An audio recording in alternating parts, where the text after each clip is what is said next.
এই মুহূর্তে গাড়ির ওয়াইপার চলতেছে, এরপরও উইন্ডশিল্ড পরিষ্কার হচ্ছে না। আপনারা যখন বৃষ্টিতে গাড়ি চালাবেন এই সমস্যাটা অনেক বেশি হবে। গাড়ির উইন্ডশিল্ডের এখানে কিন্তু ঝাপসা হয়ে গেছে, লক্ষ্য করুন। সো এটা পরিষ্কার হওয়ার জন্য আপনি দুটো কাজ করতে পারেন। এক নম্বর হচ্ছে গাড়ির গ্লাস খুলে দিতে পারেন। যেহেতু বাইরে বৃষ্টি হচ্ছে, এখন যদি আমি গ্লাস খুলে দিই সেক্ষেত্রে এখানে বৃষ্টি পড়বে, লক্ষ্য এখানে বৃষ্টি পড়তেছে, তার মানে গ্লাস খোলা যাবে না। তাহলে আমাদের যেটা করতে হবে, গাড়ির এসি অন করতে হবে। আমি এসি অন করব, এসি অন করলাম।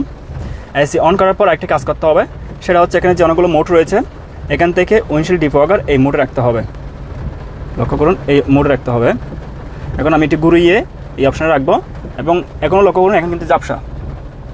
আমি যখন এটা ঘুরাবো ম্যাজিকের মতো কাজ করবে, সাথে সাথে পরিষ্কার হয়ে যাবে।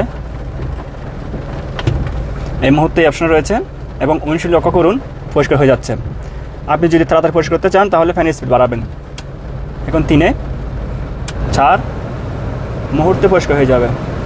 আমি ওয়াইফাই বন্ধ করে দিচ্ছি, লক্ষ্য করুন সাথে সাথে কিন্তু পরিষ্কার হয়ে যাচ্ছে এভাবে। যদিও 4 স্পিড দেওয়া দরকার নেই, আপনি চাইলে 3, 2 এভাবে রাখতে পারেন।